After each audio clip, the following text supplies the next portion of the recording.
Let's light this candle. Light the candle. Yes. Resume the countdown. Hey, everybody. Welcome to Vikings Report Rewind Live at Palooza. I'm your humble host, Ted Glover.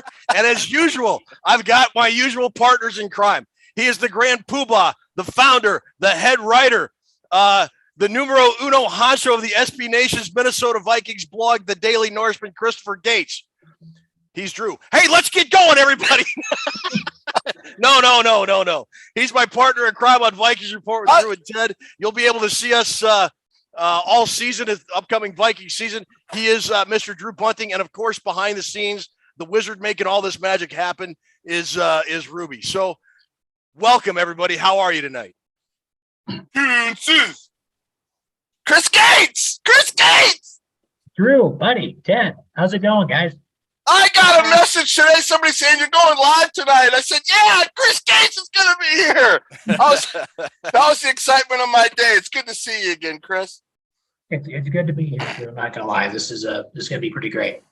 Cool. When was the last time you were with us, Chris? Was it during the draft? No, we did this schedule show not long after the draft. Yeah, we all right. did our schedule for predictions. Yeah. That's going on like 3 or 4 Look months. at Chris, Ted. He looks like a UFC fighter. Look at him. He kind of does. Yeah, he does. I gotta get a T-shirt with a skull and some gibberish written on it, and whatever. So yeah, I don't have a UFC qualifications. I don't think. We got a big show lined up. We got a lot of stuff going on tonight, guys. We got prizes. We got Viking news. Ted, tell us what we're going to have tonight, Ted. Well, before we do that, we'd like you to like and subscribe, ring the bell, tell all your friends about that. Follow us on social media. If you're a fan of the show, follow Vikings Report Drew and Ted on Facebook.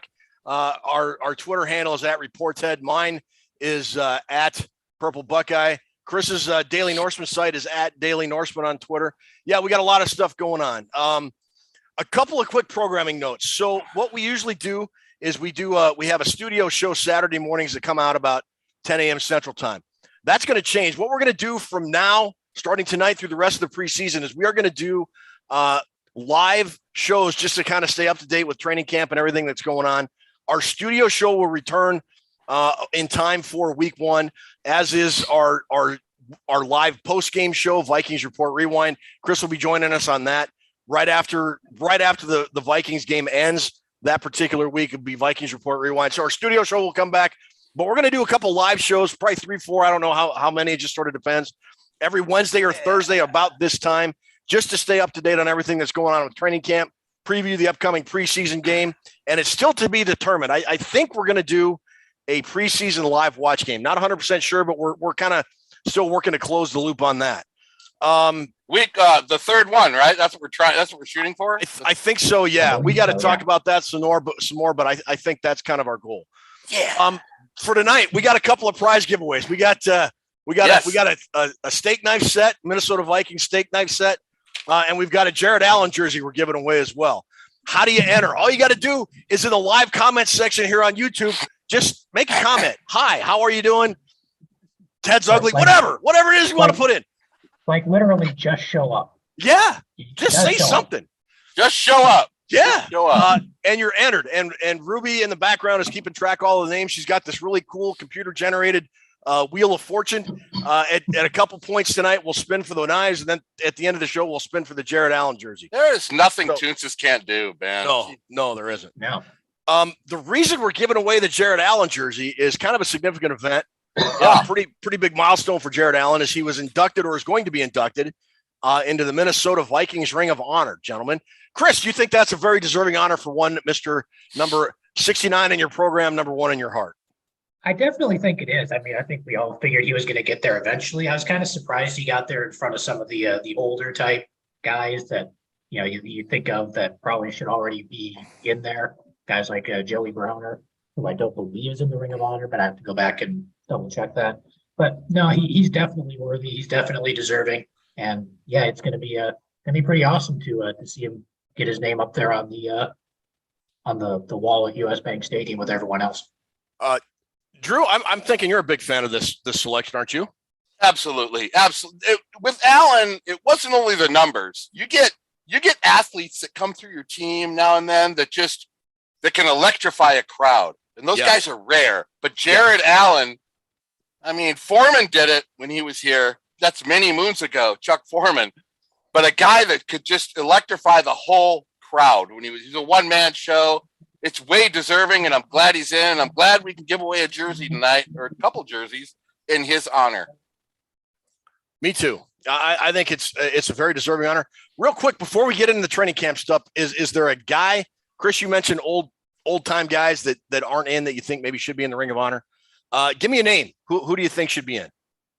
I already mentioned Joey Browner. I'm 90% sure he's not already in, but yeah, he's a guy that was solid for a long time. Trying to think of who else again. I mean, I'm sure we're going to see guys like Chad Greenway in the future get enshrined in there, but yeah, like I said, Allen was going to get in there eventually, but if I was going to pick somebody, I probably would have gone with Joey Browner. What about Steve Jordan? Is he in there? Yeah, I think he was last year. Yeah. Oh, he's in? Okay. He would be the other. Yeah. It would probably be Joey Browner would be, and I'm a big Jeff Seaman, Hilgenberg type guy too. So there's a lot of guys that are deserving to be in there, Ted Glover. Here's one guy we don't talk about very often that I think should be in there, and that's Fred Cox. Fred Cox is not in the. He should be. Yeah, I think so right. Too. But yeah, whatever. So we've got Jared Allen going to the Ring of Honor. Pretty cool deal, I think. But what is even cooler, gentlemen? Minnesota Vikings camp is all a week underway now. Woo! 1 full week underway. We got a whole bunch of Vikings news we got to cover. We got to talk about. Personally, I'm pretty fired up about everything that's going on. Let's talk. The first thing I want to talk about is the mood or the vibe.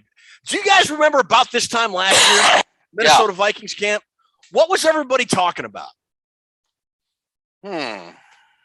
Everyone seemed to kind of be on edge, if I remember correctly, because everyone knew that Mike Zimmer and Rick Spielman's jobs were on the line, and they were just super, I don't know what the right word would be, but it just seemed like people were kind of dreading being there as opposed to being excited about it. But yeah, it seems like from everything I've seen, it's a completely different atmosphere there this year. It was like a room full of people showing up for a final that hadn't studied. Nobody was happy. Nobody was happy. Everybody was kind of little bit on the edge of pissed off. And then it came out that Kirk Cousins and Harrison Smith and a couple other big name players for the Vikings did not get the COVID shot. And then everybody, that's all they talked about for 3 or 4 days. And that even made people more pissed off. Well, he didn't get the shot. And that guy didn't get the shot. And everybody talked about the shot. And everybody was mad. And it just kind of sucked. It just set the whole tone for the entire season, I thought, was set in the first 3 or 4 days of training camp. And it was miserable. Yeah. Let's compare that to this year. What do you guys think of the vibe this year? It's a totally different vibe with me. I think last year everybody was going, yeah, we're excited. Yeah, football's going to be here. But they weren't really. This year it seems like they're overboard. We're everybody's getting involved in the defense and Lewis Cine and the camp that Booth has started with. And this whole momentum of anti-gloom has been growing and growing and growing. And I sense some real excitement. And I sense ESAT Nation is under duress right now. Because now for those of you that are kind of new to the show, that is the everything sucks all the time crowd. There's a faction of the Minnesota Vikings fan base that cannot be happy no matter what. No. We call them ESAT Nation here on Vikings Report Rewind. Because everything sucks all the time. That's what ESAT stands for. And they're not going to be happy. They just live in misery. But we've been watching football together, all of us, for a long time. This is a different field than it had last year. And I know it has to be proven on the field. I know that. But for right now, the buzz is thick and the buzz is real for me. I am genuinely excited about this team. Chris, what do you think about this whole thing? Are you on the same page that Drew is, or do you got kind of a different viewpoint on this? I am. I like I said, everyone going into last year knew that, Mike Zimmer and Rick Spielman were probably going to get fired if they didn't have a good year in 2021. And, that kind of permeated into everything. And like you said, people were unhappy. People were, nobody kind of knew some people didn't know what their roles were necessarily. got all these draft picks and they never see the field. They're like the fifth and sixth string guys. They never get any opportunity. And the new regime, the Kwesi Adolfo-Mensah / Kevin O'Connell regime, because they are such young guys, they are so enthusiastic and they have so much energy that's kind of just radiated out to everyone as far as I can see. And I think I saw it the other day. I can't remember what day it was, but I believe it was Alan Page and Chuck Foreman were at Vikings camp. And they basically said, yeah, it's a totally different atmosphere than it's been the last couple of seasons. So I'll take their word for it. So that's a perfect segue. Yeah. Now I don't know if so Chris, you've heard of Alan Page. Drew, have you heard of Alan Page? You know who we're talking about there with Mr. Alan Page? Yeah. Yeah, I've heard of it. I've heard his name mentioned a couple times in Viking circles. Chris Thomason put this tweet out, kind of alluding to what Chris said. What Chris Gates said. Chris Thomason of the St. Paul Pioneer Press put this out. He spoke to Alan Page. Page spoke to the team and Adolfo-Mensah and Kevin O'Connell and some of the players. And this is what Alan Page said. He said the enthusiasm and the atmosphere that both the players and the coaches and Kwesi have is kind of infectious. You can not only see it, you can feel it. It's palpable. Now, look, I don't care who you are. If you're a founding member of ESAT Nation, if you can't take what Alan Page has said, because this guy knows a little bit, maybe just a little bit about NFL locker rooms and what constitutes a good locker room and a good atmosphere, and probably what doesn't. He's been on good and bad Vikings teams, and he ended his career with the Chicago Bears. I'm going to take what Alan Page says at face value. I don't know about you guys, but that's just me. And the thing about Alan Page is, if he doesn't believe in it, he ain't going to say it. That guy is as truthful as they. If something sucks, he's going to call it out. Yeah, that's why his words mean even more to me, because he's not going to sugarcoat anything. Old Alan Page, he's going to tell it. You're going to tell it just like it is, Ted. I don't recall him saying anything like that the last couple of years of the previous regime. I'm just saying. All right. So the atmosphere is different, and I think that just sets the foundation moving forward. And we've all been in, organizations, jobs, whatever, where you have a good atmosphere, and ones where you don't have a lot of morale. And it's palpable, and you can feel it. Oh, you can feel it when you walk into the building, whether it's good or whether it's bad. And that just sort of sets the tone for the whole entire organization. So, man, I'm loving it so far. I know you've been there, Ted. You walk into that helicopter crew and go, wow, this ain't going to work. Yeah. I've been there. Good and bad. No, seriously, you're right. Now, for the Vikings themselves, the camp has been pretty uneventful for the most part. The only really big news, and we'll talk about position battles and everything else, but really kind of the big theme so far in the first week is, up until a couple days ago, the Vikings had been relatively injury-free until Irv Smith hurt his thumb. He missed all last year with the torn meniscus. Christ. Really, a lot of people are expecting big things from him this year. He's going to miss the preseason. Kevin O'Connell, head coach, is optimistic that he will be ready for week 1. Drew, how will Irv Smith out affect the Vikings offense, do you think? First off, our people, come on into the chat. Come on in. Let's talk Vikings. Let's get people in there. Thank you for joining the show. Everybody out there, get your name in there and ask questions. Let's get in the chat. When it comes to Irv Smith, we mentioned it on our draft preview with Nick Muse that we're young at tight end. We're very young, Ted. Mm-hmm. We're very young. Besides Muse and Irv Smith, I think there's 4 years of professional football between the other 3 guys, which is Davidson, Muse, and Ellefson. Okay. Very young. We need Irv Smith to play this year. Matter of fact, I got him something to send to Minnesota. It is a full wrap of bubble film. And I bought this, and I'm going to send it to the Vikings and have them wrap up Irv Smith. Come on, Irv. We need you. So what do you package that in exactly? There's no need for you to know that, Chris Gates. There's no need for you to know what I'm shipping out of this house. So let's say Irv Smith's injury goes longer. He misses time. So you're worried about the depth behind him, Drew? That's a tough question. I'm going to leave it up to you guys. What do you think? I don't want to run out and get somebody. Coward, give us an answer. I don't want to spend a freaking 4th round pick on a guy we're not going to use. Chris, I would hope the guys behind him can step up and make a difference.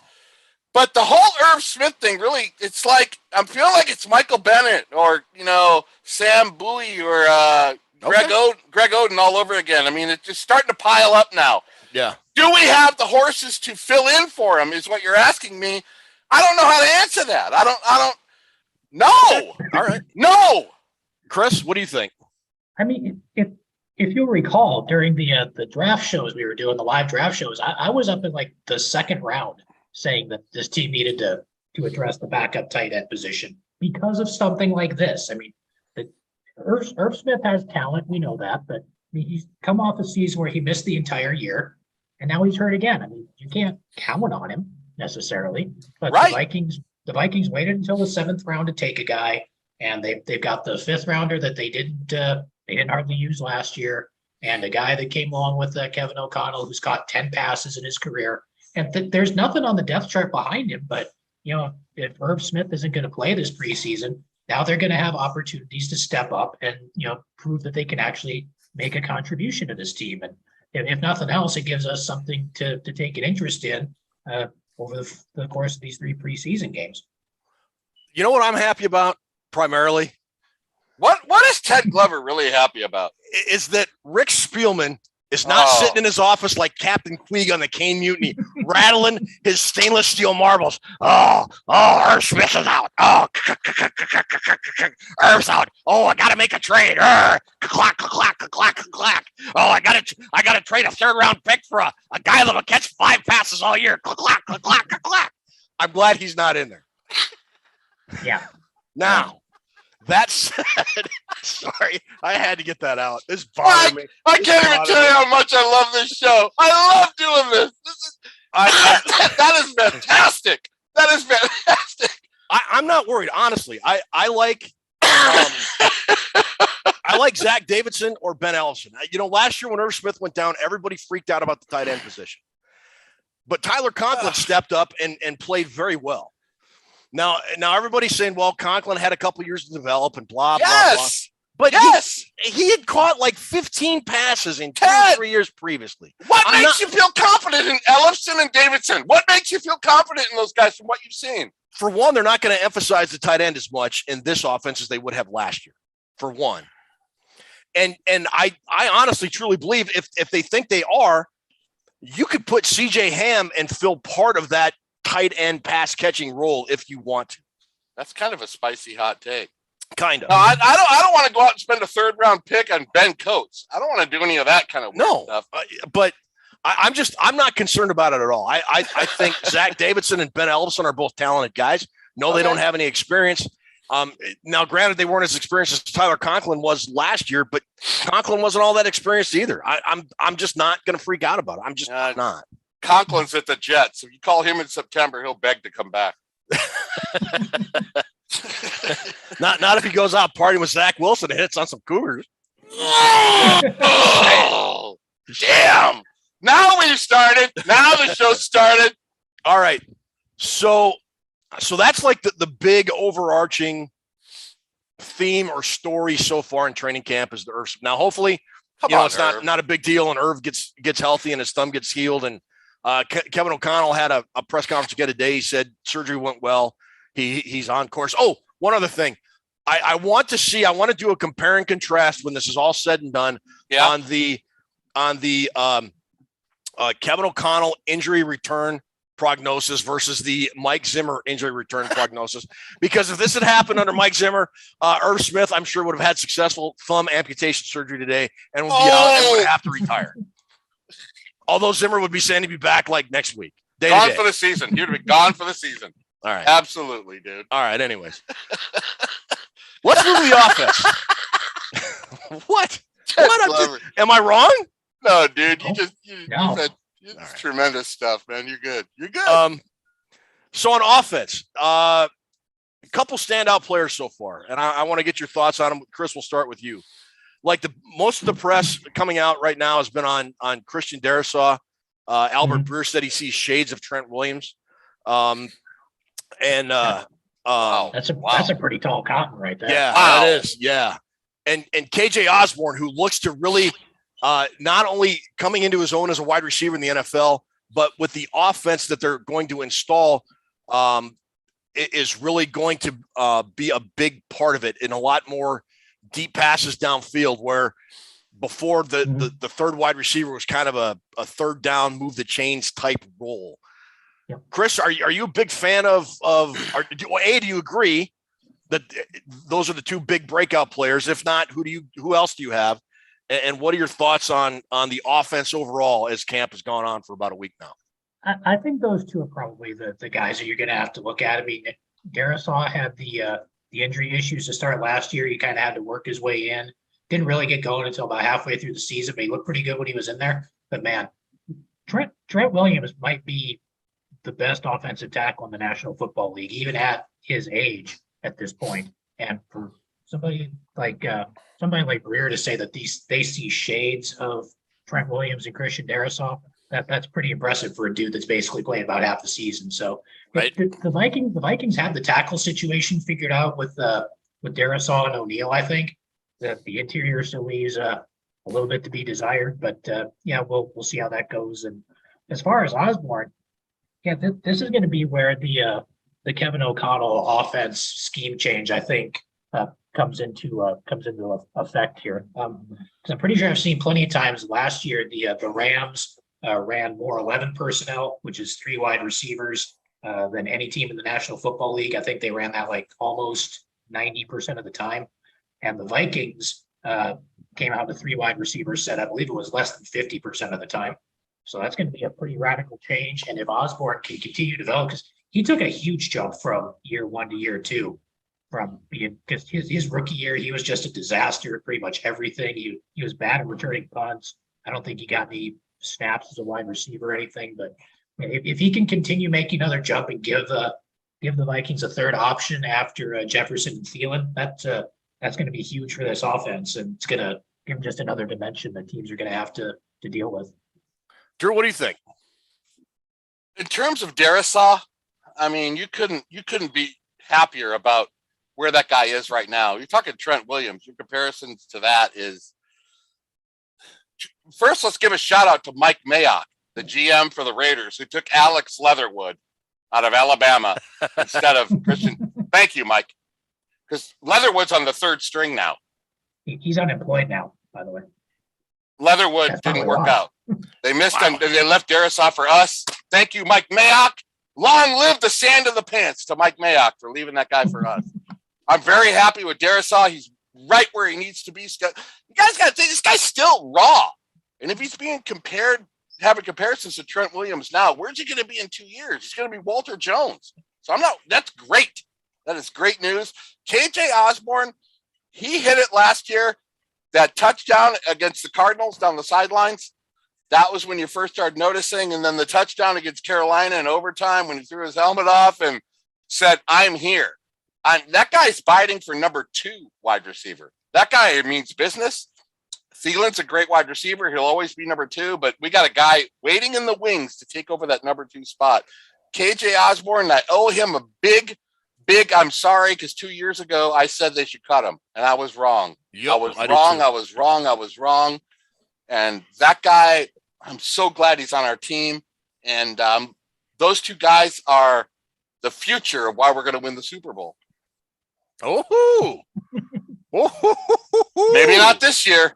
Those are the foundation players you need to win the Super Bowl. Yeah, I agree. I do agree. And when we're talking wide receiver, it also looks like Amir Smith-Marset has locked down that wide receiver 4 spot. So it looks like as training camp progresses, you've got Justin Jefferson, Adam Thielen, KJ Osborne, and Amir Smith-Marset.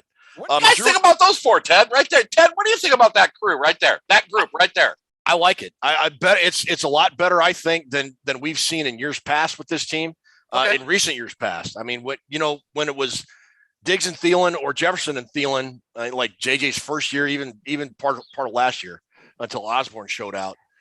if one of those guys went down, the Vikings offense really had issues moving the ball. I like, and then you add in a guy like Jalen Naylor, rookie 6th rounder, I believe. I just like the overall depth better than this wide receiver group has had in probably the last 3 or 4 years, I think, easily. Okay. So Drew, do you got any other breakout guys besides Darisaw and on the offense? Yeah. And KJ Osborne, you got anybody else you think needs to be mentioned? I'm concerned about tight end, but I'm kind of with you. And this gives an opportunity for the younger guys to go forward. But you know who I think is a breakout guy, and it may seem like a weird choice or something, but how about Kirk Cousins?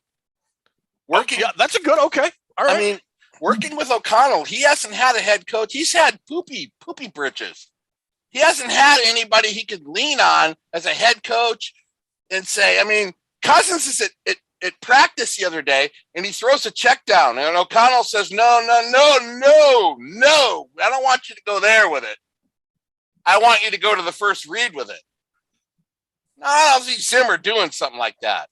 No, I don't. I am excited for Kirk Cousins to finally have a head coach that he can lean on. And I know there's a lot of controversy with Kirk Cousins, but he's kind of a breakout guy to me. That guy could stun a lot of people in the Viking era here. That's fair. I mean, the thing with Kirk, I think a lot of the there was a lot of friction between Mike Zimmer and Kirk Cousins, and I think it's safe to say Kirk has had more conversations with Kevin O'Connell in a week than he had with Mike Zimmer in 4 years as the time he was he got named or he was signed as quarterback here. Well, that's huge, Ted. That's big. It is. It's unbelievably big. Yeah. Yeah, but the polite way to say it is is Kirk Cousins having a coach that he can lean on. The more proper way to say it might be having a coach that doesn't actively hate his guts. I kind of think that's where it got to with Zimmer and Cousins by the time it was all said and done. But that's gone now. That's well said. That's well said. You can see. Yeah. Speaking of quarterback, I mean, Kirk is the unquestioned starter. I don't think anybody disputes that. If you do, you're kind of a dope, but that's neither here nor there. The battle for quarterback too is kind of heating up between Kellen Mond and Sean Mannion. And we have all said, going back to late last year when it was pretty obvious the Vikings were out of it. Right.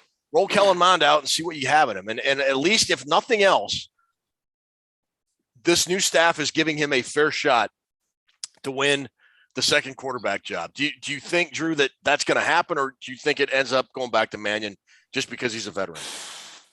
I think Mannion's so vanilla and such a basic average quarterback. I think you gotta be excited with what the intangibles that Mond brings you, and I think he'll end up being the number 2 after preseason. He has a lot of work to do in the training camp and then preseason, but right. I at least have confidence that he can take the number 2 spot. I would hope so. I think Mond is a talented guy, you guys. He does.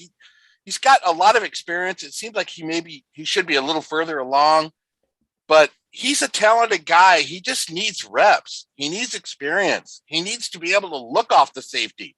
He needs NFL experience to see what he's. Mannion is just basic, dude. It's just Chris.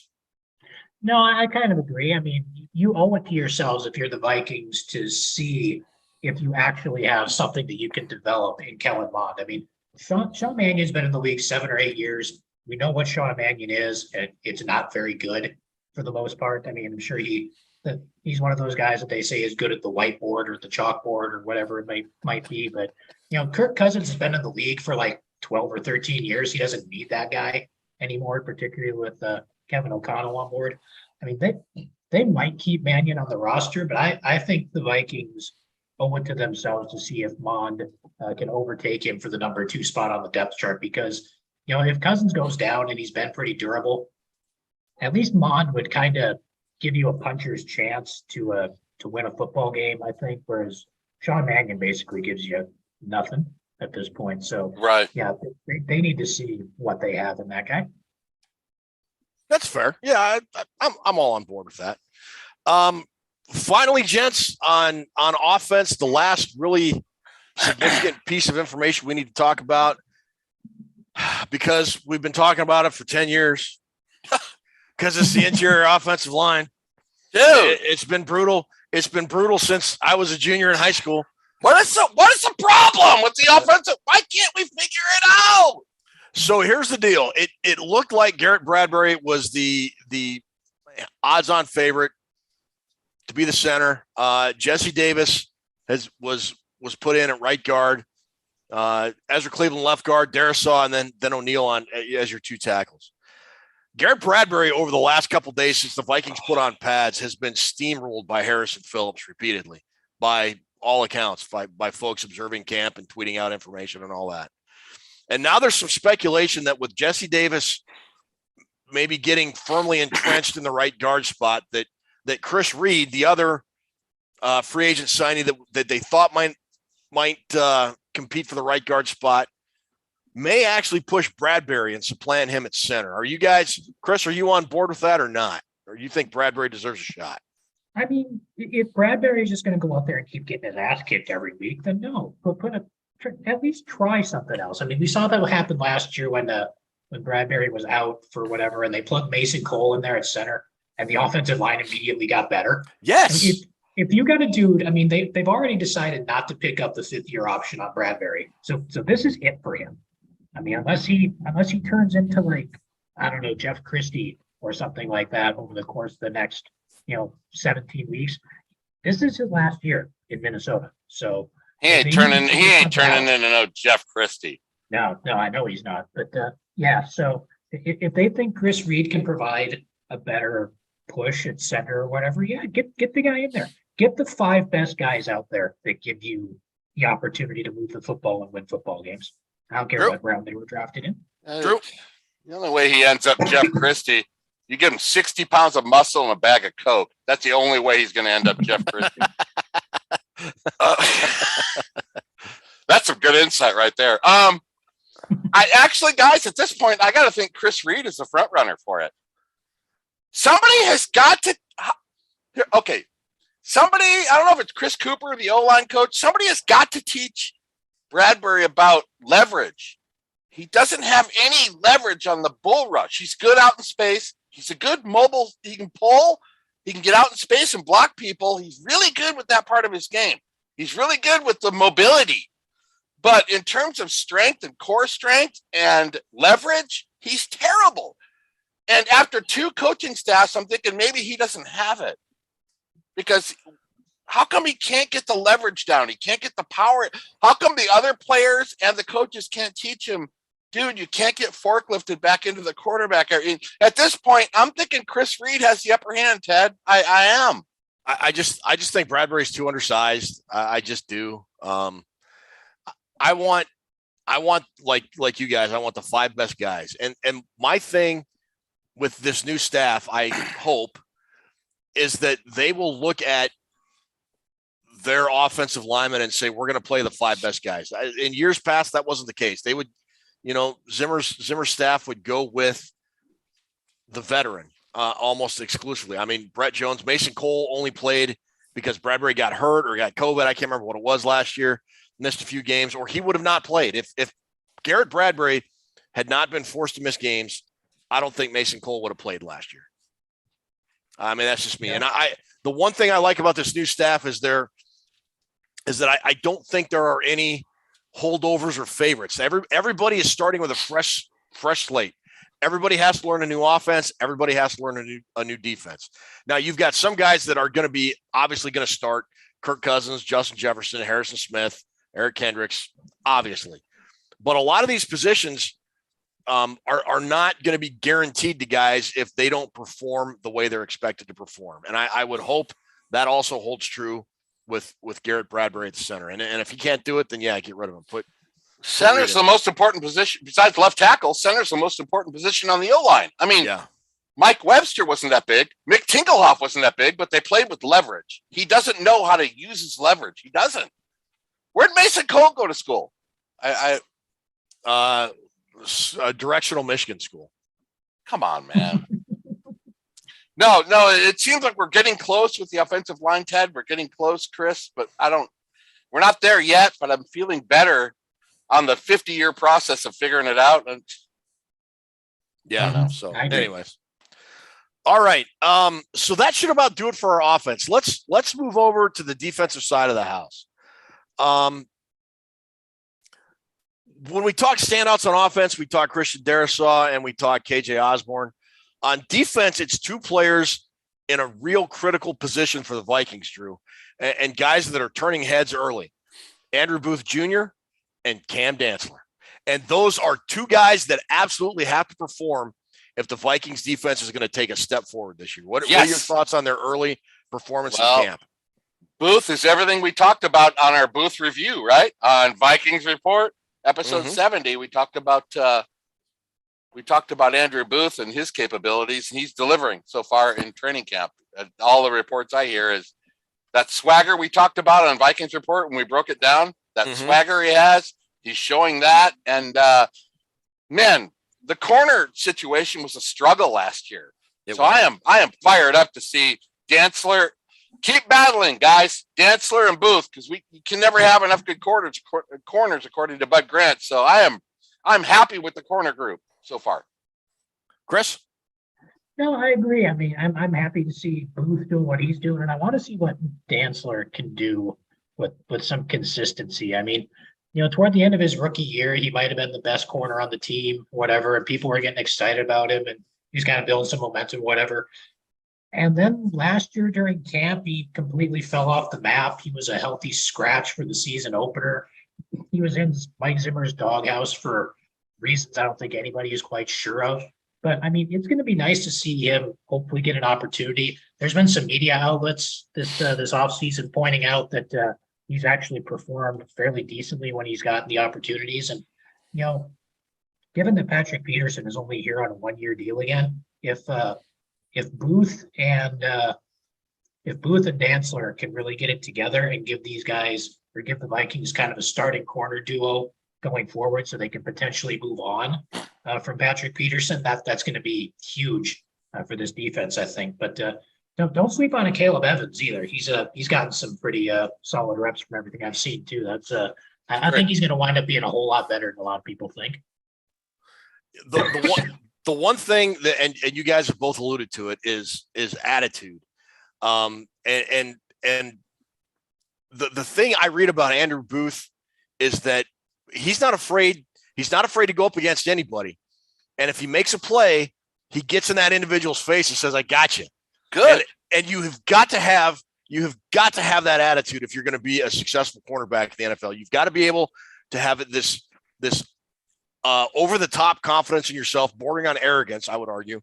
And you have to be able to forget when a bad play happens and come back the next time and suit it up and be ready to go. And one thing, Cam Dantzler just tweeted this out yesterday. He said, I got my swagger back.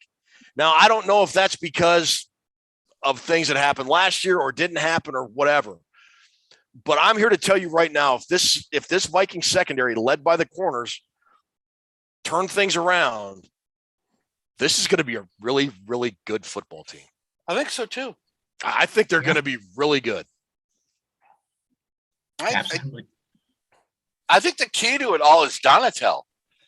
I mean, the key to your defense is what you want to do defensively is that you want to have guys that you want to have a system that's easy for the guys to react to, but complex enough to disguise it to ruin offenses. You want to, and I think Donatel, it's going to take 3 or 4 weeks.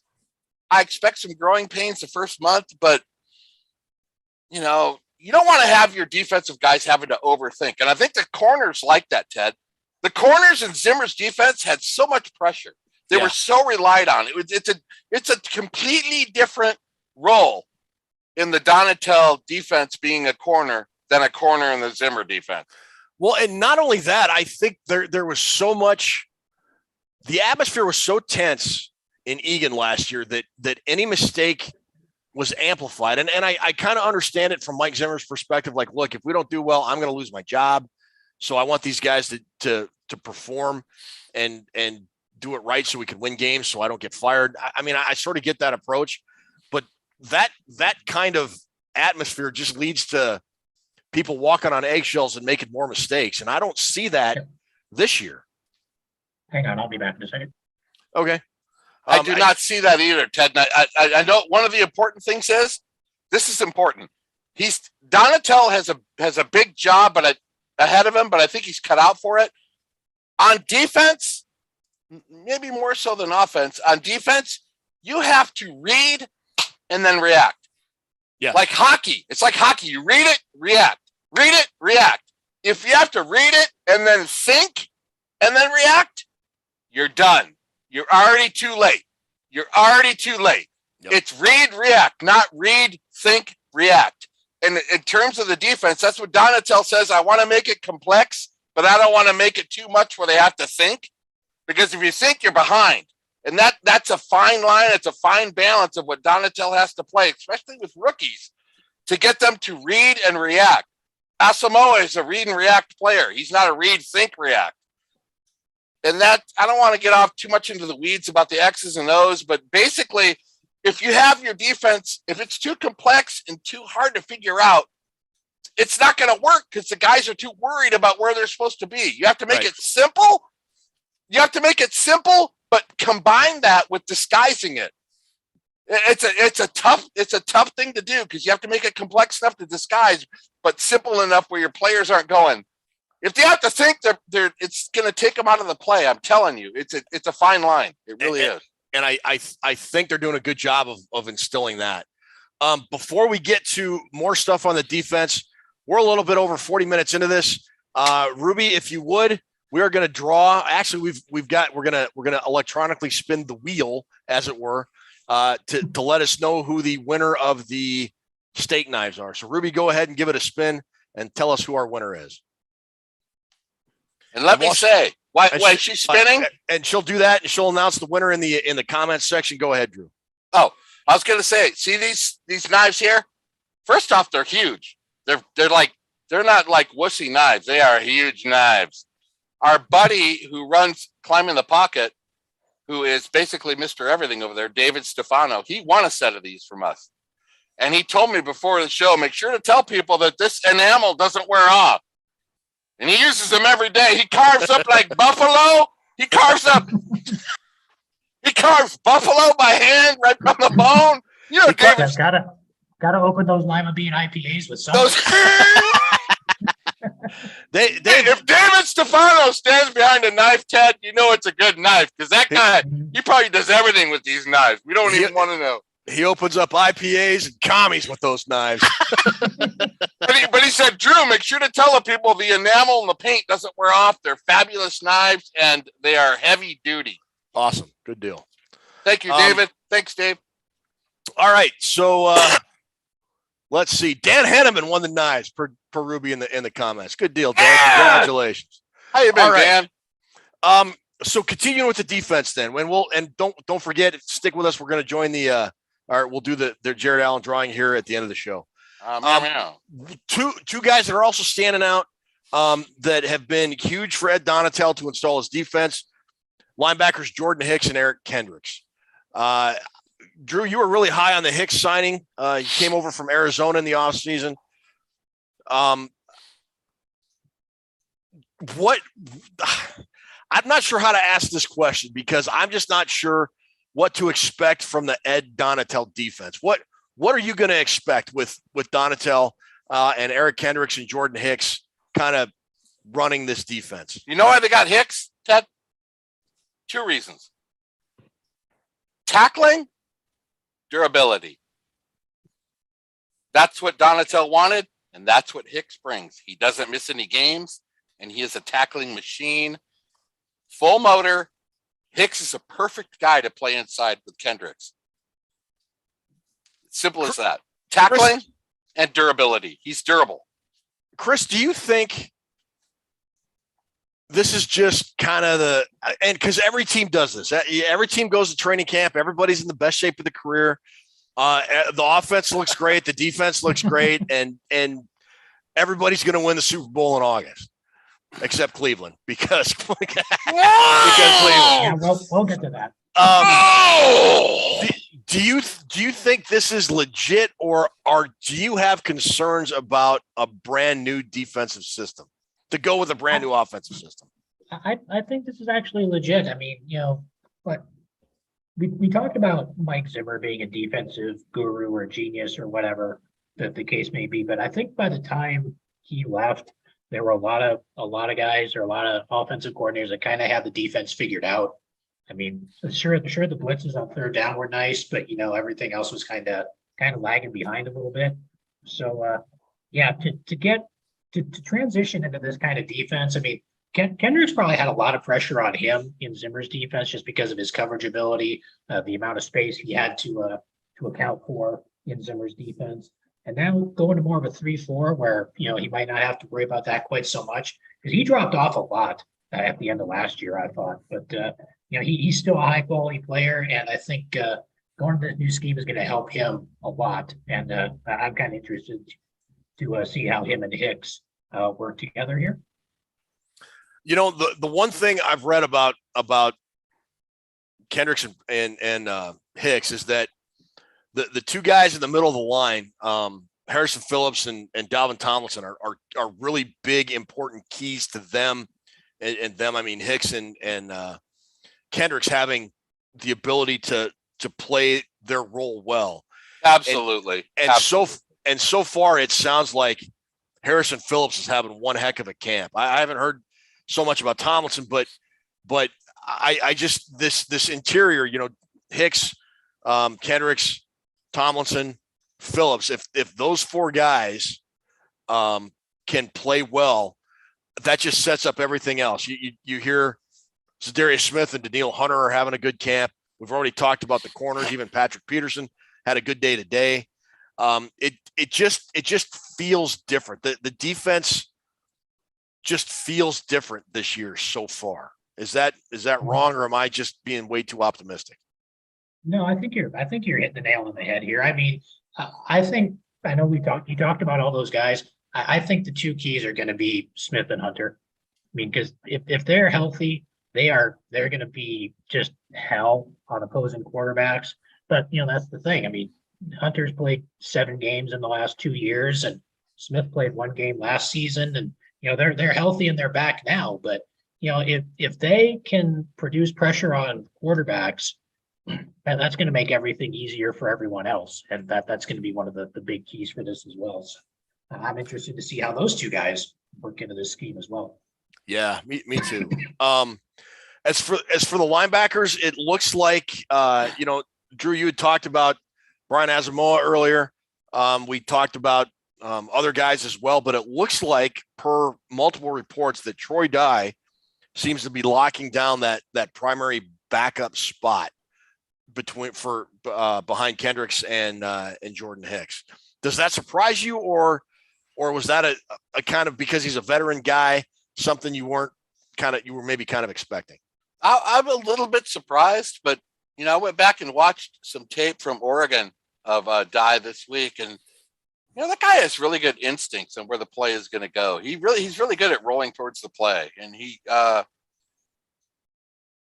I guess initially I was surprised, but now not so much. I think he's a pretty solid player, and he's definitely, if he's not a starter, he's going to be one of the reserve or the backup guys. But he's a solid linebacker. He is. Okay. I'm just digging the entire vibe. Oh, absolutely. The Vikings are sending out right now. I want to point, way too optimistic. Go ahead, buddy. I want to point out something about the middle of the defensive line. Okay.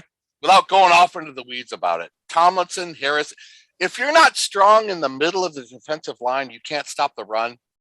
You have no chance, because teams know that. And then it opens up the whole playbook to using the slants, the bubble screens, because they know you're worried about the middle. So the perimeter is open and you lose.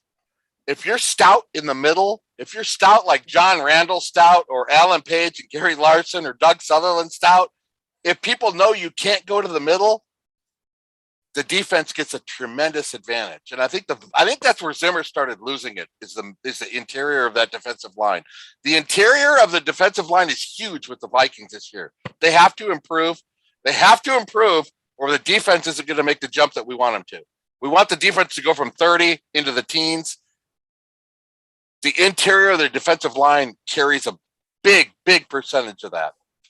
I just want to put that out there. I'm buying that. Yeah. One other thing, and I didn't put this in the notes, so apologies. But yesterday the Vikings gave some veteran day off to guys like Harrison Smith and Jesse Davis. And one thing you just never saw was like first round picks getting a lot of run with the first team. Right. And Ed Ingram ran with the first team on offense yesterday. Lewis Seen ran with the first team on defense yesterday. Yeah. And I'm kind of fired up about it. Now, do you think by the end of camp, either Ingram or Seen, Chris, are going to win a starting job? Yeah, I think they both do. You think they both do? I think I like Chris Gates being on here, man. Yeah.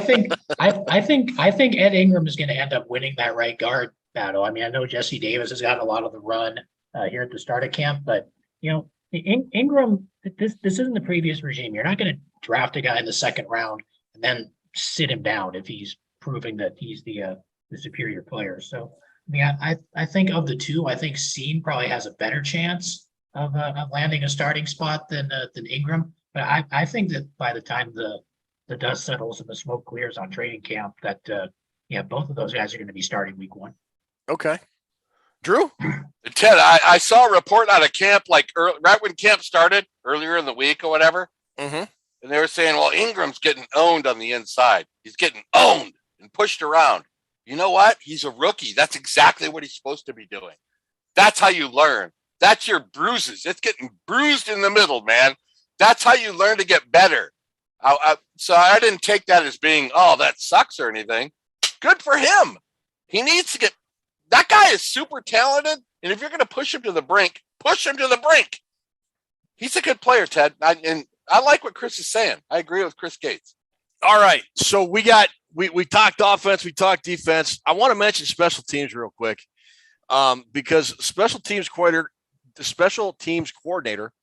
Matt Daniels, peed in the Wheaties of the football gods yesterday, and it gave me a heart attack.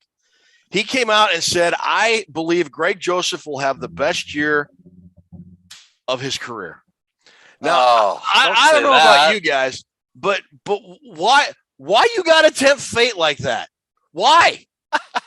Well, on one hand, Joseph has only had 2 full NFL seasons. So, having his best season this year is not like a huge thing, I don't think. But on the other hand, yeah, you're right. Why? Just why? Why? I heard he's kicking the shit out of the ball, Ted. He's really 35 of 38 in field goals. I don't know what he did today. I didn't see any update on that. He had a 58-yarder today. I mean, okay. That could have made it from 64 is what I hear. But okay. It's kind of like along the lines of, remember last year we were doing or a couple of years ago with Dave, we were doing the prelim to the Broncos game, and Dave said, oh, this should be an easy win. Yeah. Yes. And then it's 20-0 Broncos at halftime. We said, you son of a bitch. That's the same thing. With a kicker, you don't want to say any of that. All that says to me, when I read that today, I thought, he's going to miss every kick opening day. Everyone. Now, on the one hand, it's pretty refreshing to have a coach on a staff say good things about a player as opposed to wanting to burn him at the stake and bitch about him losing the game because he didn't know how to onside kick, for Christ's sakes. Don't have your games come down to a kick. Come on, man. On the other hand, with the tortured history of this franchise and kickers, what are you doing, man? What are you doing? We have a tortured franchise? What do you mean, Ted? Stop it. When did that happen? Just stop it. Shoot me into the sun. Stop it. Don't say anything about the kicker. Don't say anything about the kicker. Don't say a word about the kicker. Shut up. Zip, zot, zip, not at nothing. This is what you're doing. This is what we need you to do. Don't say shit about the kicker. Can I back up for a second? I want to ask Chris about Lewis Seen and Harrison Smith. Is the Seen the starter week 1?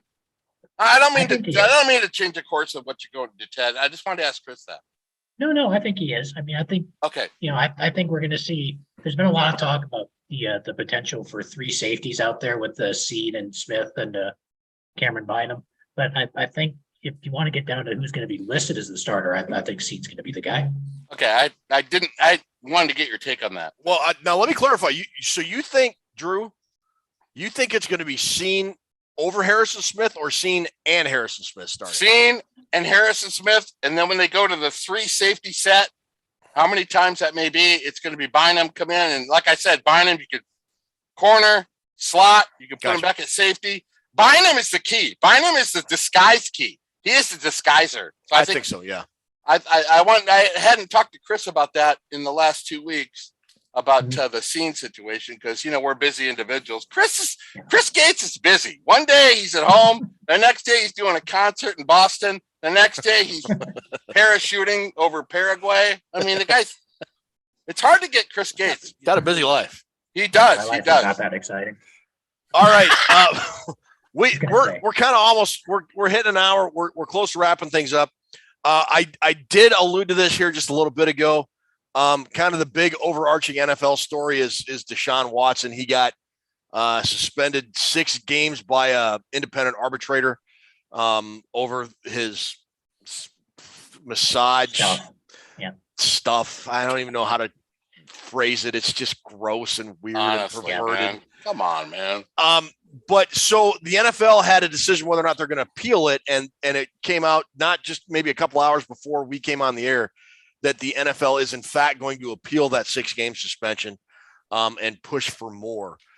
Do you think was 6 games the right amount, too little, too much?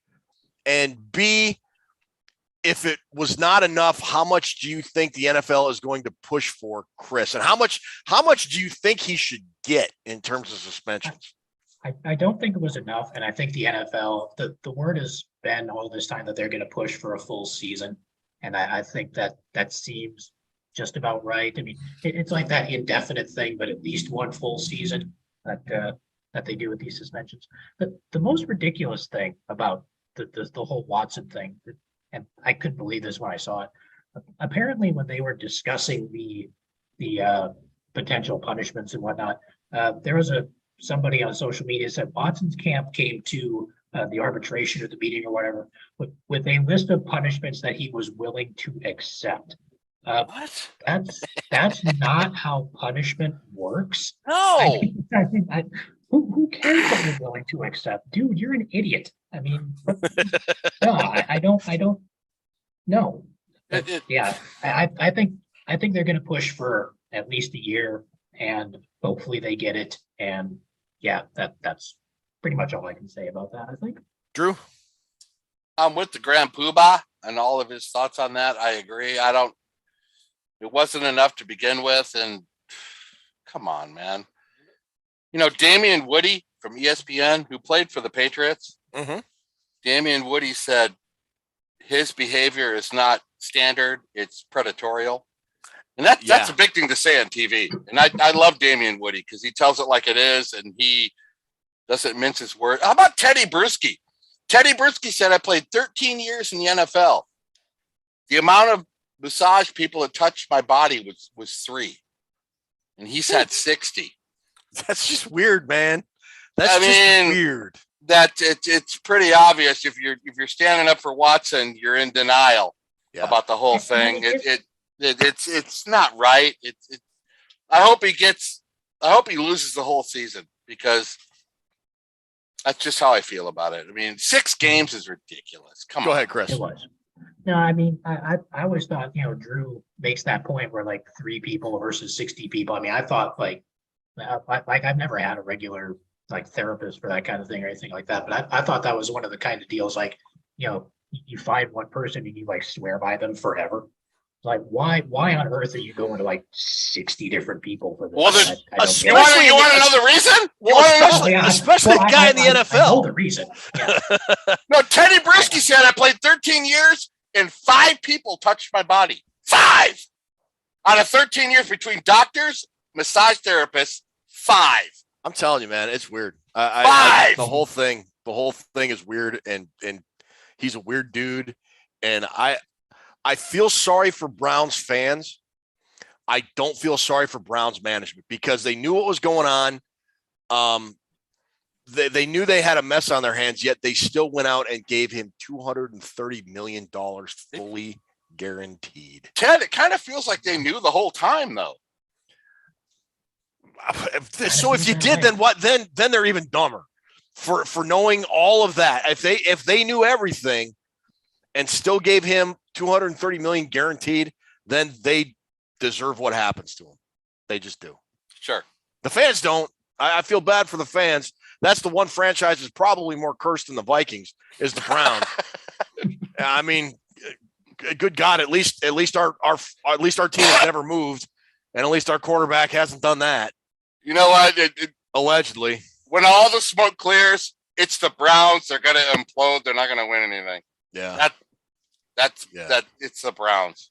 How about Vin Scully? Can we give a shout out to Vin Scully tonight? Yeah. I mean, Vin Scully, just kind of and Vin Scully is just a throwback to so many, the golden age of broadcasting. And Vin Scully was at the absolute top of that mountain with so many other great broadcasters of that era and baseball announcers, football announcers. Yeah, Vin Scully is a national treasure, and he's going to be sorely missed by many. Definitely will be. I grew up listening to. I mean, I'm a Southern Cal guy, so you listen to a lot of Dodger games. Oh, sure. With the Padres and the Dodgers, and I probably listened to 100 Vin Scully games, and the way he described things was more like, bringing more into it than just baseball. He was just like, he's the greatest broadcaster I've ever heard. Play-by-play guy. Number one all the way. I mean, I remember back in the 70s when they played the Pirates. Remember John Candelaria? Pitcher for the Pirates, yeah. Pitcher for the Pirates. I remember we all used to gather around and say, all right, Candelaria's pitching against the Dodgers. Scully's announcing. That means we're going to hear John Candelaria.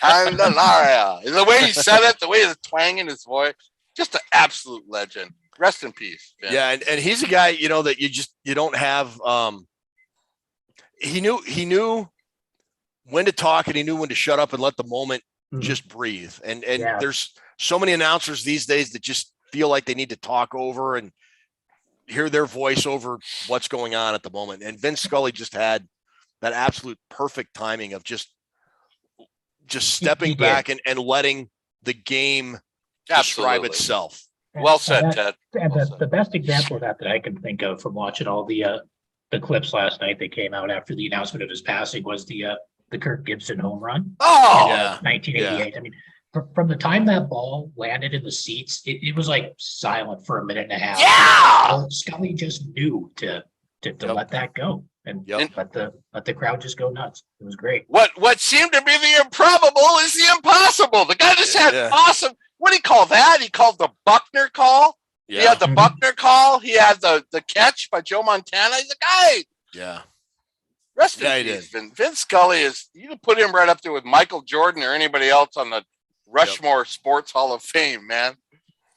All right. So we've been going about this for a little bit over an hour. That's what she said. Real quick, need to wrap things up.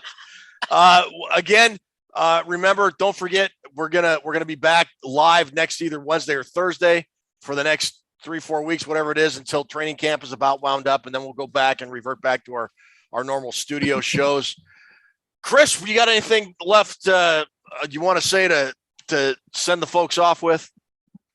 No, I mean, I think we've hit on pretty much everything here tonight so far. I mean, there's a reason to be excited about this football team, and we're all pretty happy with what we're seeing so far. And if we can avoid any major injuries, which is obviously the big key to every preseason, I think there's going to be a lot to be excited about this year. Drew, I'm glad to be back here with Christopher Gates, man. I love Christopher Gates' takes on stuff. I am looking forward to a next 4 weeks of nothing but live shows and we are going to party on with the Rook Dog Challenge. We got contests coming up. Stay tuned, people. It's a good time. We're 39 days away right now from opening kickoff against that team from Wisconsin. Football is nearing. Get excited, people. Yep. For me, I'm just happy football's back. I'm actually excited about the Vikings this year. The last couple of years, it was hard to get fired up about this team. It's easy to get excited about them now. So get excited, enjoy it. Yeah. This feeling doesn't happen very often if you're a Vikings fan in the last few years. So enjoy the good vibes, enjoy the fun. And we will be back next Wednesday. Ruby, thanks so much for everything you did. Oh, wait a minute. Come on, Ted. We can't go without announcing the Jared Allen jersey winner, can we? I would think not, since we promoted it. Jeez, that'd be pretty awkward. Ruby, why don't you let us know who that Jared Allen jersey winner is going to be? Ooh, boy, that was bad. I almost blew that one off the water, didn't I? That was terrible. Ted almost went Zimmer on that one. Oh, geez. All right. I got it, guys. About halfway done. Who's the winner? Who's the winner of the Jared Allen jersey? Ryan Johnson. Oh! The host of Vikings Uncensored wins the Jared Allen jersey. Rhino, good job, buddy. Good deal. All right. Good deal. Congratulations, Rhino. You get a hold of Ruby. Dan, get a hold of Ruby for your address so we can get those prizes out to you. Again, it's a lot of fun watching this team again. For Chris, for Drew, for Ruby again. Ruby, thanks for absolutely everything you do to make this show happen and go. I'm Ted. We will see you next Wednesday or next Thursday for another edition of Vikings Report Rewind. We'll be sure to advertise that out well in advance. Take care, everybody. Say goodnight, Chris.